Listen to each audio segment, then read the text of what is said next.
함께 하나님 말씀 보겠습니다. 사도행전 3장 11절에서 26절까지 말씀입니다. 제가 가지고 있는 신약 성경 191페이지 있습니다. 사도행전 3장 11절에서 26절까지 말씀입니다. 제가 가지고 있는 신약 성경 191페이지 있습니다.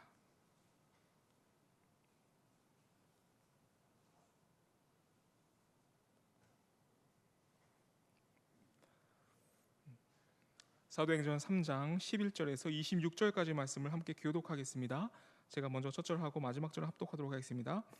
나은 사람이 베드로와 요한을 붙잡으니 모든 백성이 크게 놀라며 달려나아가 솔로몬의 행각이라 불리우는 행각에 모이거늘 베드로가 이것을 보고 백성에게 말하되 이스라엘 사람들아 이 일을 왜 놀랍게 여기느냐 우리 개인의 권능과 경건으로 이 사람을 걷게 한 것처럼 왜 우리를 주목하느냐 아브라함과 이삭과 야곱의 하나님 곧 우리 조상의 하나님이 그의 종 예수를 영원롭게 하셨느니라. 너희가 그를 넘겨주고 빌라도가 놓아주기로 결의한 것을 너희가 그 앞에서 거부하였으니 너희가 거룩하고 의로운 일을 거부하고 도리어 살인한 사람을 놓아주기를 구하여 생명의 주를 죽였도다. 그러나 하나님이 죽은 자 가운데서 그를 살리셨으니 우리가 이 일의 증인이라. 그 이름을 믿음으로 그 이름이 너희가 보고 아는 이 사람을 성하게 하였나니 예수로 말미암아 난 믿음이 너희 모든 사람 앞에서 이같이 완전히 낫게 하였느니라. 형제들아 너희가 알지 못하여서 그리하였으며 너희 관리들도 그리한 줄 아노라. 그러나 하나님이 모든 선지자의 입을 통하여 자기의 그리스도께서 고난 받으실 일을 미리 알게 하신 것을 이와 같이 이루셨느니라. 그러므로 너희가 회개하고 돌이켜 너희 죄 없이 함을 받으라. 이같이 하면 새롭게 되는 날이 주 앞으로부터 이를 것이요 또 주께서 너희를 위하여 예정하신 그리스도 곧 예수를 보내시리니 하나님이 영원 전부터 거룩한 선지자의 입을 통하여 말씀하신 바 만물을 회복하실 때까지는 하늘이 마땅히 그를 받아두리라. 모세가 주 하나님이 너희를 위하여 너희 형제 가운데서 나 같은 선지자 하나를 세울 것이니 너희가 무엇이든지 그의 모든 말을 들을 것이라. 누구든지 그 선지자의 말을 듣지 아니한 자는 백성 중에서 멸망받으리라 하였고 또한 사무엘 때부터 이어 말한 모든 선지자도 이때를 가리켜 말하였느니라. 너희는 선지자들의 자손이요 또 하나님이 너희 조상과 더불어 세우신 언약의 자손이라. 아브라함에게 이르시기를 땅의 모든 족속이 너의 씨로 말미암아 복을 받으리라 하였으니 하나님이 그 종을 세워주시려 너에게 먼저 보내사 너희로 하여금 돌이켜 각각 그 악함을 버리게 하셨느니라. 아멘.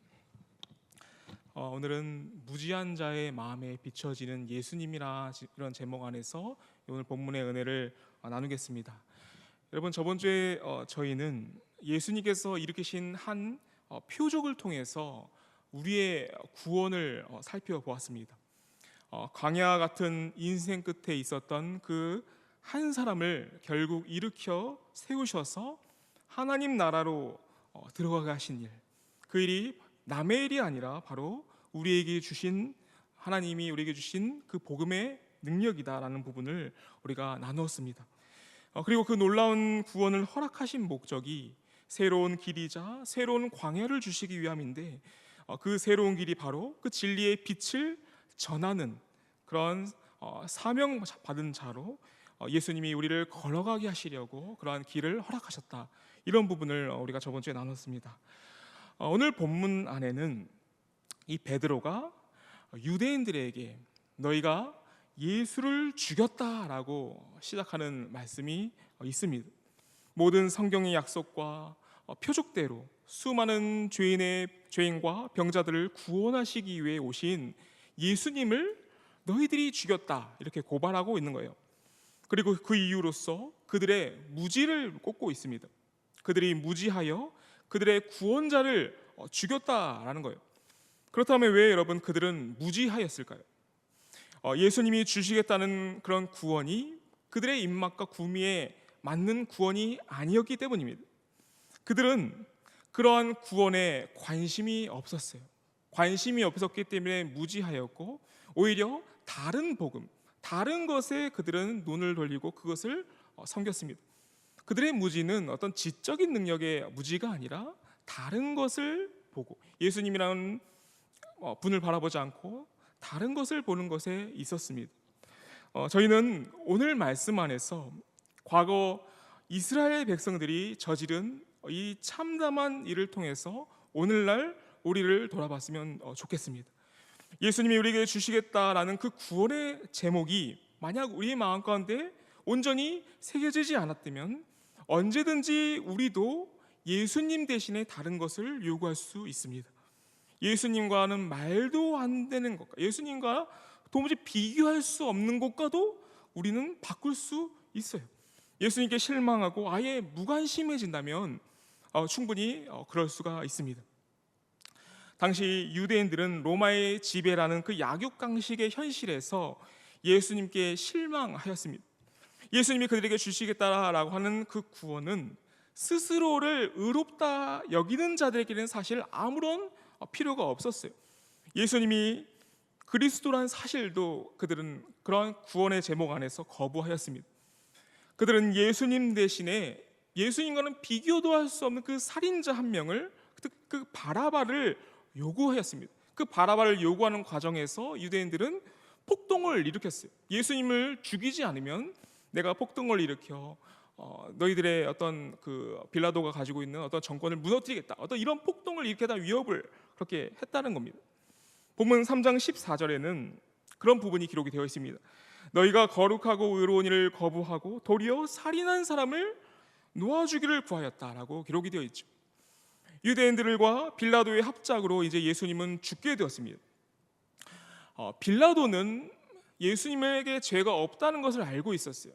그래서 죄가 없다는 결의를 했습니다. 그럼에도 예수님을 죽이는 데 있어서 동참한 이유는 지금 유대인들이 일으키는 이 폭동 사태를 어떻게든 잘 넘기는 것이 이 빌라도에겐 구원이었기 때문입니다. 그 빌라도가 가진 구원의 제목은 이 폭동을 어떻게든 잘 넘기는 거였어요. 그래서 유대인들의 말도 안 되는 그 요구를 들어주고 바라바를 풀어주고 예수님을 죽이는 일에 합작을 한 거예요. 이것이 바로 본문 13절에서 14절의 기록입니다. 베드로가 수많은 사람들이 관심 갖게 된 그 안진뱅이가 일어난 표적을 통해서 베드로는 이 유대인들, 하나님의 백성이라 자처하는 자들의 죄를 고발하고 있습니다. 그리고 이제 그 표적을 통해서 그들의 어둠과 예수님이라는 빛을 격돌하고 있는 장면이 이어지는 본문에 나오고 있습니다.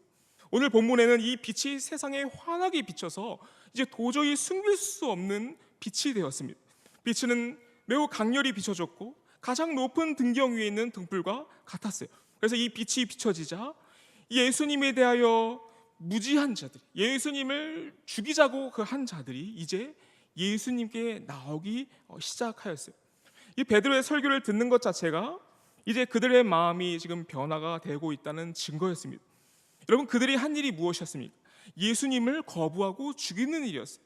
그들은 자기들이 한 짓이 뭔지도 모르고 있었는데 이제야 조금씩 알게 되었습니다. 성령께서 그들의 마음을 조금씩 돌이켰기 때문에 가능한 일이었습니다. 그들이 자기 잘못을 깨닫자 즉시 그들은 예수님이 그들에게 주신 구원에 대해서 관심을 갖게 되었어요. 그분이 주신 죄 사함에 관심을 갖기 시작한 겁니다. 자신들도 이 안진뱅이처럼 고쳐주시고 죄도 사여 주실 것이다 라는 기대가 생겼고 이제 복음에 귀를 기울이는 그 일을 시작을 한 겁니다. 이제 구원에 관한 관점이 서서히 변화가 되게 된 것이죠. 여러분, 왜 이러한 구원의 관점이 변화가 되었습니까? 지금 이들은 자기 죄를 깨달은 겁니다.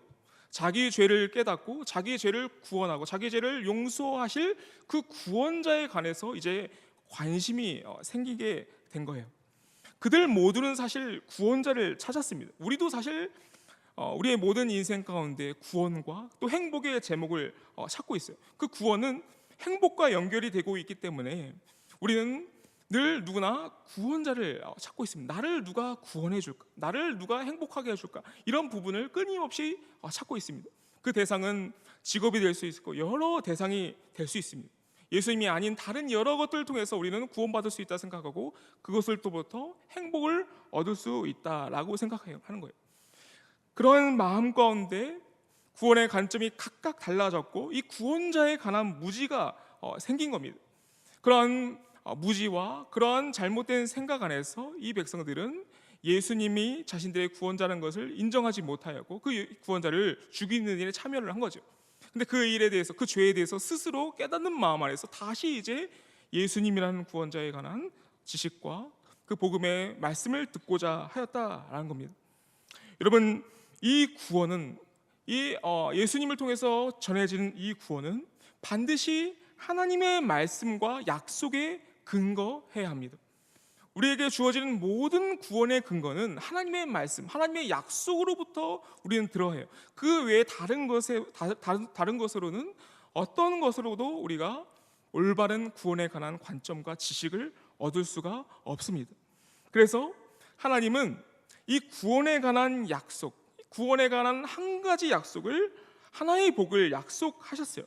그것이 바로 오늘 본문에 기록된 25절 아브라함에게 약속하신 그 말씀입니다. 25절을 보시면 너희는 선지자들의 자손이요 또 하나님이 너희 조상과 더불어 세우신 언약의 자손이라.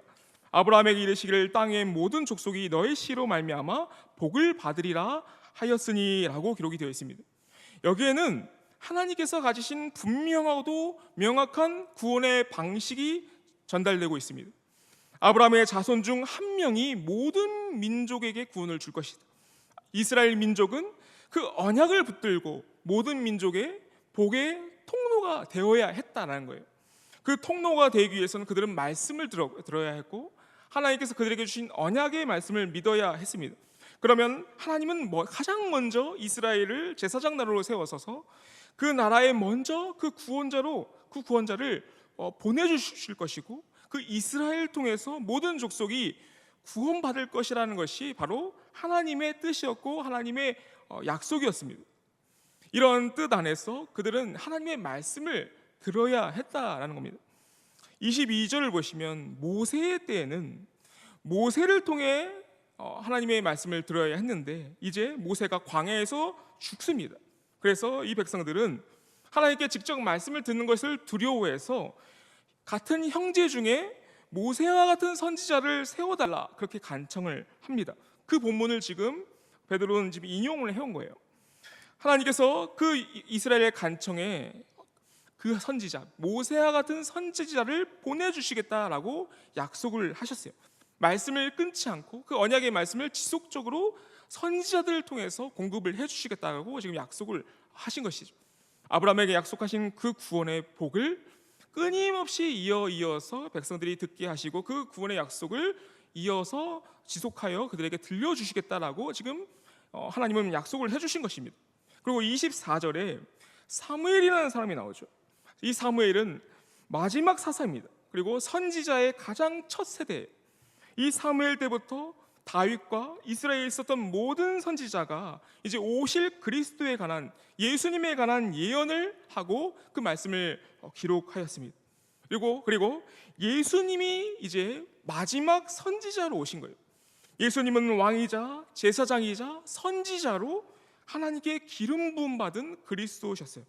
그리스도라는 직분은 선지자 직분도 포함이 되고 있는 겁니다. 그래서 예수님은 자신이 그들을 향해서 무엇을 해주실 것인가에 대해서 다 선지자로서 알려주셨습니다. 그리고 그들이 어떻게 구원받을 것인가에 관해서도 알려주셨습니다.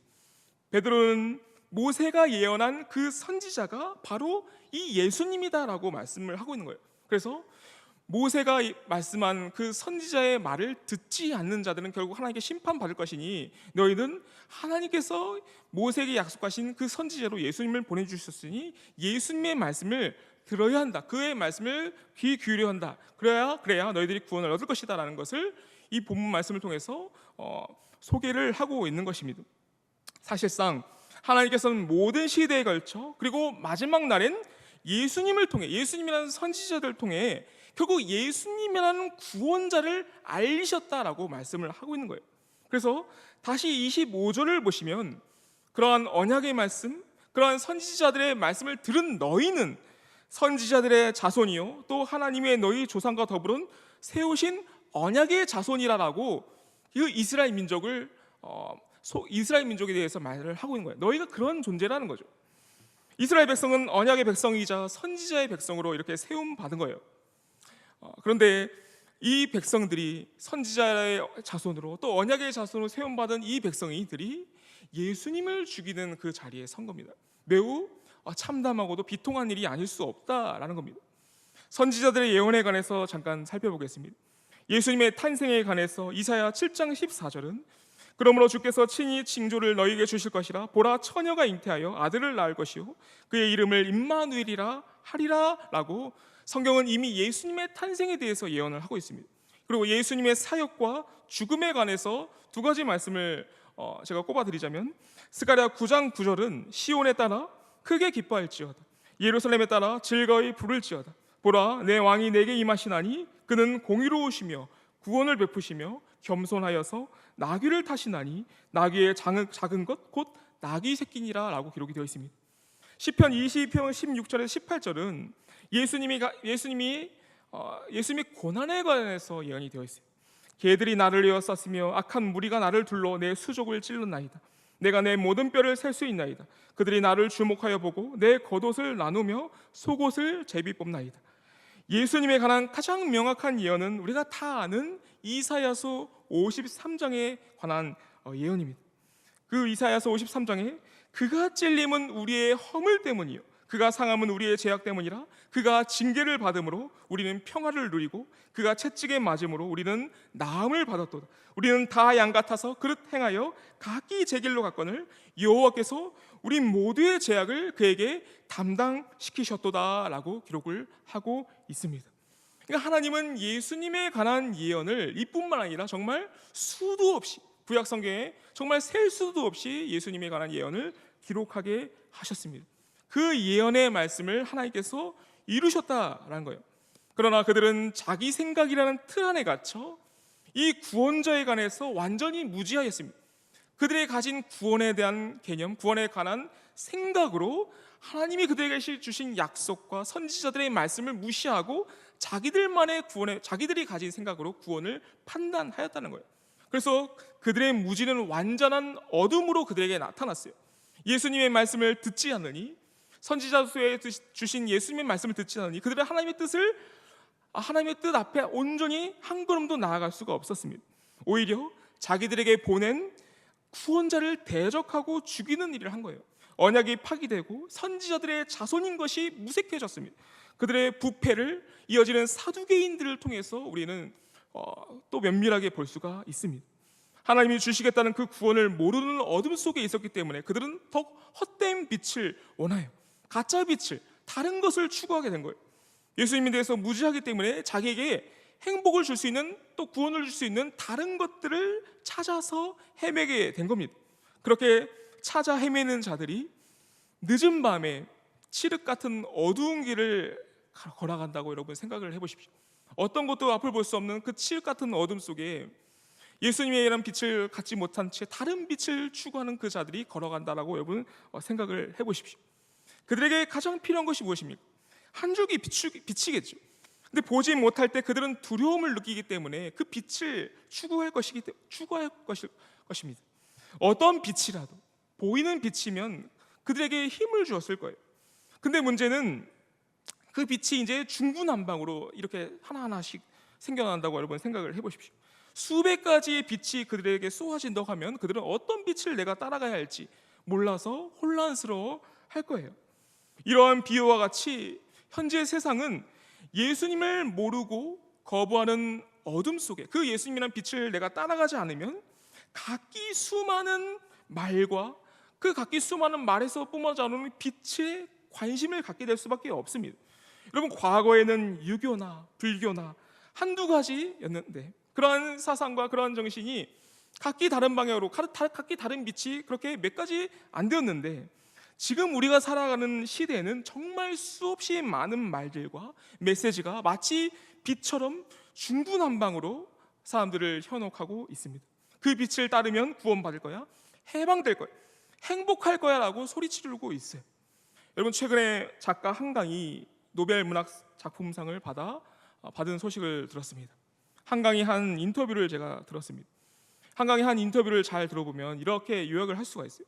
자신은 주목을 받고 싶지 않고 조용하게 글을 쓰고 싶다라는 그런 인터뷰였습니다. 근데 이 말의 진위를 생각해 보면 이런 거예요. 먼저 노벨 문학상을 받은 자신의 어떤 외적 조건에 주목받는 것은 자신은 싫다는 거예요. 사람들이 자신을 찾는 이유가 그저 노벨 문학상 작가 한강이라면 그것은 자기가 원하지 않는 것이라는 거죠. 노벨 문학상 자체에는 자기에게 어떠한 변화도 줄 수 없다라고 그렇게 말을 했습니다. 그리고 이어서 하는 말이 조용하게 글을 쓰고 싶다라는 말 안에서 한강의 진의가 느껴졌습니다. 한강 작가 안에는 세상에 보여주고 싶다는 것이 있다는 것이 느껴졌어요. 매우 온유한 모습 뒤에 담겨진 그런 뜨거운 열정이죠. 자기가 가진 어떤 지식과 자기가 가진 어떤 메시지를 세상 사람들한테 보여주고 그 메시지를 통해서 사람들을 변화하고자 하는 그런 열정이 그런 인터뷰 안에서 들렸습니다. 사람들은 이 작가가 무엇을 보여주고 싶은가에 관해서 깊은 관심을 가질 거예요. 그리고 한강 작가가 가진 어떤 관점에 동의가 되는 부분에 마음의 변화가 있을 것이고 생각의 변화를 갖겠죠. 마치 한강 작가의 말이나 끝이 빛처럼 빛나고 그 빛을 따르는 사람들이 있을 거라는 그런 이야기입니다. 그러나 여러분, 이 한강 작가가 아무리 인문학적으로 통찰을 보여주고 뛰어난 식견이 있을지라도 그가 하는 모든 말이 진리는 아니라는 것을 우리가 꼭 명심해야 합니다. 그는 세상의 어떤 말 중에 어떤 빛 중에 한 빛일 뿐이에요. 근데 우리가 추구해야 할 빛은 그러한 수많은 빛 중에 하나가 아닙니다. 유일무이한 빛입니다. 바로 예수님이 우리에게 비춰주신 말씀의 빛이에요. 그 말씀의 빛을 우리가 온전히 따라가야 한다는 겁니다. 한강이 말하는 그 지식 안에는 이 진리를 감추는 말도 있을 수 있습니다. 여러분, 우리가 붙드는 진리가 무엇입니까? 우리 모두는 하나님이 창조하신 사람이라는 거예요. 그리고 예수님을 십자가에 못 박은 죄인이 바로 우리라는 겁니다. 예수님의 십자가 없이 우리가 살 수 있는 방법은 없다라는 것이 성경이 우리에게 보여준 진리라는 거예요. 이것이 우리가 붙들고 있는 진리입니다. 그런데 하나님의 약속과 예수님이 주신 참된 진리보다 다른 것에 더 관심을 가지고 다른 것을 더 보고자 하는 그런 눈이 더 많이 생기고 있다라는 것이 정말 안타까운 부분입니다. 여러분, 점차 세상의 권력 구조는 보여주는 자와 보는 자로 나뉘고 있습니다. 권력이란 단어의 의미는 남을 복종시키거나 지배할 수 있다는 그런 의미를 가지고 있어요.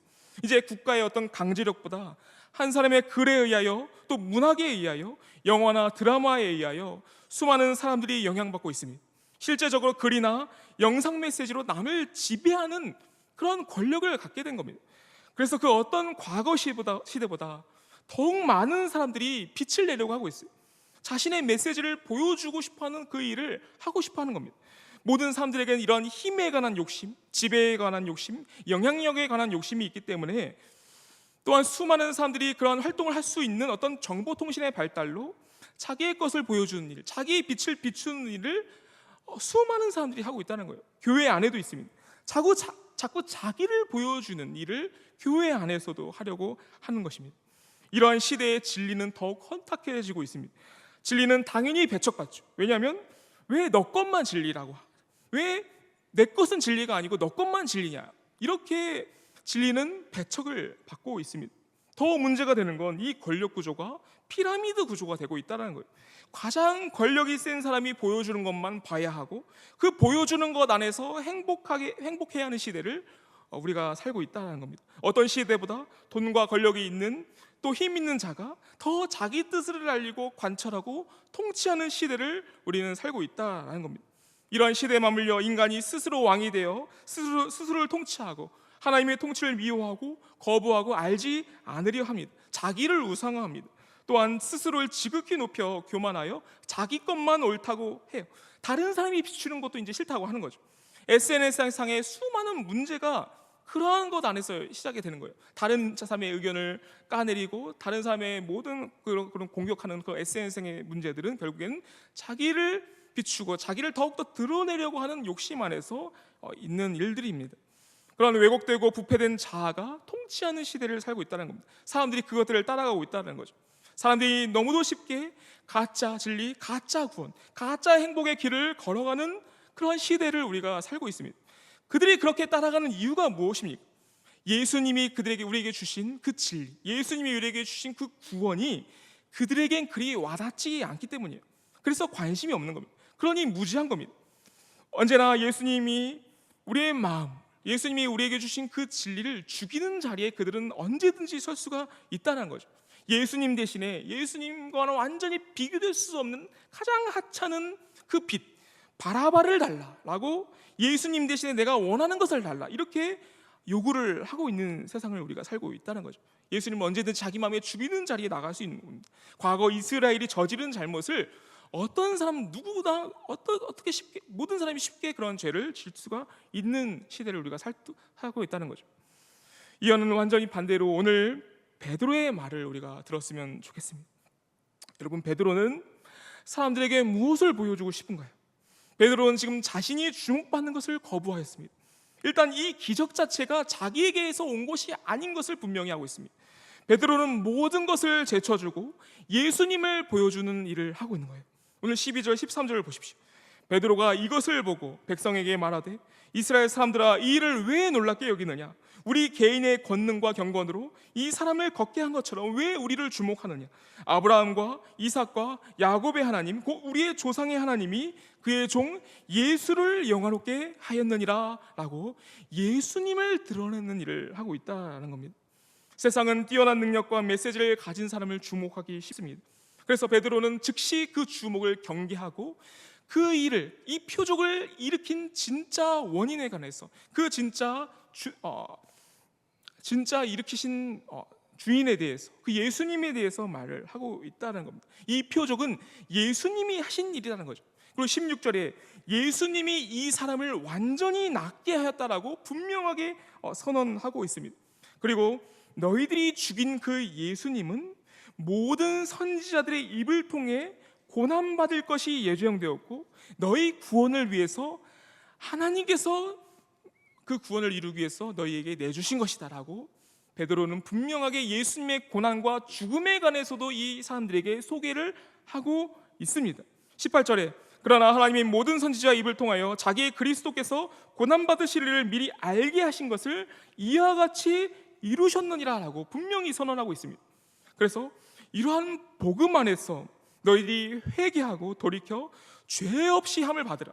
그렇게 하면 새롭게 되는 날이 주 앞으로부터 이를 것이요 하나님이 영원 전부터 거룩한 선지자들의 입을 통하여 말씀하신 바 만물을 회복하실 때까지 하늘이 그를 마땅히 받아들이라 라는 이 복음을, 예수께서 이루신 모든 일을 이렇게 소개하고 그분의 승천까지 소개하는 방향 안에서 사도 베드로는 예수님을 소개하고 있는 모습을 보고 있다는 겁니다. 여러분, 베드로가 말씀을 선포하는 장면을 이렇게 상상을 해봤으면 좋겠습니다. 세상이 깨지고 있는 그 모습을 마치 그림처럼 생각을 했으면 좋겠습니다. 하늘 아래 사탄이 지배하는 세상의 균열이 가고 있는 거예요. 마치 알이 금이 가고 깨져버리고 그 안에서 생명이 돌출되는 것과 같다는 겁니다. 자기 생각과 자기 메시지, 자기 빛을 드러내는 그 세상 속에 예수님이라는 유일무이한 빛이, 그 빛을 드러내고 그 빛을 목격한 사람이 세상의 메시지와는 달리 그 빛을 비추는 일을 하고 있다는 겁니다. 그 일 안에서 세상이 균열되고 사탄의 지배하는 세상이 균열되고 금이 가고 있다는 부분을 우리가 생각을 해봤으면 좋겠다는 겁니다. 정말 특별한 일이 일어나고 있는 거예요, 여러분. 이것이 일반적인 일이 아니란 겁니다. 오직 예수님을 목격한 베드로만이 이러한 특별한 일을 감당할 수 있는 그 사도로서의 역할을 지금 감당하고 있다는 겁니다. 사람의 속성이 그럴 수가 없는 존재, 나를 주목해라, 이것이 세상 사람이 가진 본성입니다. 그렇지 못하면 낙심과 우울한 마음이 드는 거죠. 사람들이 나를 주목하지 않으면 낙심과 우울한 마음이 드는 것이 사람의 본성이라는 겁니다. 세상 모든 사람들이 그러한 본성 안에서 살아가고 있는 거예요. 그런데 오늘 본문의 베드로는 그렇지 않다는 거죠. 예수님의 말씀과 예수님의 모든 행위와 예수님의 모든 인격을 나타내고 있고 그 인격이 이 베드로를 변화시켰습니다. 예수님이 보내신 성령께서 그를 완전히 이러한 새 사람으로 변화시켰다는 거죠. 과거 베드로의 모습은 어땠습니까, 여러분? 베드로는 항상 자기를 중시했습니다. 자기의 이름을 그 제자들로부터 어떻게든 높이려고 그렇게 시도했던 제자가 바로 베드로예요. 근데 이 베드로가 이제는 자기를 완전히 죽이고 있고 예수님을 온전히 드러내는 그 사역을 온전히 지금 지키고 있는 모습을 볼 수가 있다는 겁니다. 베드로 안에 담겨있던 세상의 메시지, 그 세상의 모든 견고한 진이 무너졌다는 겁니다. 예수님으로 그의 세상이 깨진 겁니다. 그리고 예수님으로 그가 채워진 거예요. 베드로에게 임한 그 생명을 삼위일체 그 하나님의 일하심과 역사하심으로 그에게 주어졌다는 것을 우리가 분명히 인식할 필요가 있습니다. 성령이 처음부터 여러분 그렇게 강림하셨다는 거죠. 마가복음 1장 10절을 보시면 곧 물에서 올라오실새 하늘이 갈라짐과 성령이 비둘기같이 자기에게 내려오심을 보시더니 이렇게 기록이 되어 있습니다. 여기서 하늘이 갈라짐과라는 이 표현을 보자면 스키조라는 동사가 사용이 되었는데 70인역에 히브리어 바카를 번역한 단어입니다. 이 바카라는 단어는 쪼개다, 찢어서 산산조각 내다라는 그러한 뜻을 가지고 있어요. 그러니까 좀 더 이 번역을 엄밀히 번역하자면 성령께서 하늘을 찢어서 산산조각 내시면서 예수님께 강림하셨다라고 우리가 번역을 할 수가 있다는 겁니다. 성령이 이 세상에서 예수님을 통해서 하시는 일을 직관적으로 보여주는 그림이라는 거죠. 하나님의 성령이 세상의 모든 메시지를 찢고 세상에 예수님을 대적하는 모든 견고한지를 다 찢어서 조각조각 내버리고 예수님을 증언하는 일을 하시는 것을 이 그림을 통해서 우리에게 보여주고 있다는 겁니다.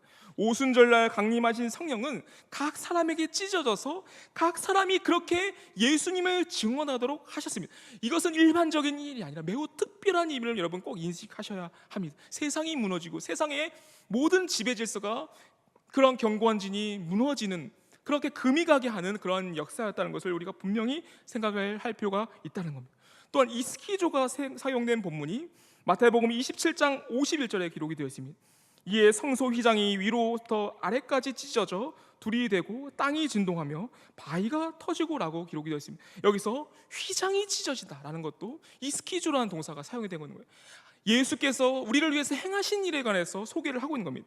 예수님은 자기의 육신을 찢으셔서 우리가 하나님께로 나아가는 길을 여셨습니다. 그래서 히브리서 10장 20절에는 그 길은 우리를 위하여 휘장 가운데로 열어놓으신 새로운 살 길이요 휘장은 곧 그의 육체니라 라고 기록이 되어 있는 거예요. 하나님의 성령은 세상의 모든 메시지를 찢어놓습니다. 그리고 예수님은 세상의 능력으로 갈 수 없는, 세상의 어떤 곳으로 갈 수 없는 하나님으로도 걸어가는 길을 예수님은 자기의 몸을 찢으셔서 그 길을 여셨다는 거예요. 그 모습이 이 스키조라는 동사를 통해서 우리에게 보여지고 있다는 겁니다. 또한 성부께서 이 세상에 강림하신 사건을 보자면 출애굽기 34장 5절 보십시오. 여호와께서 구름 가운데 강림하사 그와 함께 거기 서서 여호와의 이름을 선포하실세라고 여러분 기록이 되어 있습니다. 즉 사도 베드로가 지금 하는 모든 일들은 다 성부, 성자, 성령께서 이루신 모든 일 위에서 이루어지고 있는 것을 우리가 분명히 인식을 해야 한다는 겁니다. 성부와 성자, 성령 삼위의 하나님께서 세상을 깨뜨리시고 하나님과 막힌 담을 허시는 그 찢으신 일을 하셨고 세상의 메시지를 찢어 하나님을 복종하게 하는 일, 하나님께 복종하게 하는 일, 그리고 하나님의 이름을 드러내는 일을 하나님께서는 하셨고 그 일을 곧 베드로에게 또 사도들에게 또 그 사도들의 메시지를 듣는 우리에게 맡기셨다는 겁니다. 그 예수님께서 그 모든 일을 이루시고 하나님께서는 그 모든 일을 우리 안에서 이루셨다는 사실을 꼭 인식을 하셔야 한다는 겁니다. 예수님은 40년간 걷지 못한 그 한 사람을 일으켜 세우심으로 세상에 균열을 내기 시작하셨습니다. 그리고 이제 예수님과 세상 메시지는 이제 격돌하기 시작합니다. 이 격돌은 여전히 우리 삶 안에 있다는 겁니다. 사탄은 여전히 인간의 자기중심성이라는 그 테두리 안에서 그 연못 안에 세상을 두고 있습니다. 요한계시록 안에는 그 부분이 바다라 표현되고 있습니다. 세상의 모든 사람들이 가지고 있는 자기중심성이라는 그 바다 위에 사람들을 그냥 거기에 두고 있어요. 그 자기중심성이 발현되는 통로에는 자유가 있습니다. 돈과 정치적 권력과 종교로 그 어떤 도구도 사용해야 돼요. 자기중심성만 발현을 하면 돼요. 그 바다 위에서. 그게 바로 사탄이 만드는 세상입니다. 세상이 그러한 방식으로 사람들에게 역사하고 있다라는 겁니다. 자기에게 보이는 것이 자기에게 이득이 되는가 손해가 되는가 그것만이 사람들이 가진 유일한 기준입니다. 수많은 사람들이 이러한 사탄이 드라이브하는 방향으로, 몰고 가는 방향으로 살아가고 있다는 것을 우리가 바라봐야 한다는 겁니다. 그런 방향 안에서 사람들은 더욱더 움켜쥐고 더 많은 것을 가지려 합니다. 더 많은 인간을 자기의 힘으로 통제하려고 하고 자기를 숭배하라 이렇게 말을 하죠. 이 어둠과 빛은 여전히 격돌하고 있는 세상에 우리가 살고 있다는 겁니다. 이 세상에서 그래서 예수님이 우리에게 보여주신 빛은 우리가 죽었다라는 거죠. 그리고 너는 부활하였다라는 빛을 우리에게 비춰주고 계십니다. 예수님이 보여주시는 빛은 하나님 나라입니다. 이 빛을 받아들이기 위해서는 단순히 이것을 보고 듣는 것으로, 그것을 자각하는 수준을 넘어서야 한다는 거예요. 보는 것을 자각하는 것이 아니라 우리를 변하는 것은 그 보는 것에 가진 의미를 내 마음으로 받아들일 때 우리 안에서 진정한 변화가 시작됩니다. 그래서 주님은 늘 말씀으로 자신을 보여주시는 겁니다. 예수님께서 우리에게 실질적으로 어떤 모습으로, 형상으로 나타나셔서 보여주시는 방식으로 예수님이 취하시는 것이 아니라 예수님의 인격과 예수님의 사랑과 예수님이 가신 마음을 담은 그 말씀을 우리에게 새겨주심으로, 그 의미를 깨닫게 하여 주심으로 예수님은 우리에게 예수님을 보여주신 겁니다. 그 말씀 안에 담긴 그 우리를 향한 헌신과 사랑과 오래 참음과 성령의 모든 우리를 향한 열매들을 예수님 안에서 우리에게 보여주고 있다라는 겁니다. 여러분, 무지한 자의 마음에 비춰진 예수님은 우리의 완악함과 자기중심성에서 회개하고 제사함 받게 하셔서 완전한 새로운 길로 인도하고 계십니다. 우리가 예수님이 인도하시는 그 길을 따라가길 기도합니다. 세상의 다른 것, 내가 좋아 보이는 것, 그것이 여러분 진리가 아닙니다. 그 빛을 따라가지 않길 바랍니다. 성경이 말하는 진리의 약속, 성부와 성자가 성령께서 이루시고 여전히 예수님께서 우리의 마음까지 성령을 통해서 역사하시는 그 말씀의 빛만이 우리가 따라가야 할 유일무이한 빛이라는 것을 꼭 생각하시면서 그 빛 안에서 예수님과 동행하는 우리가 또 저와 여러분이 되었으면 좋겠습니다.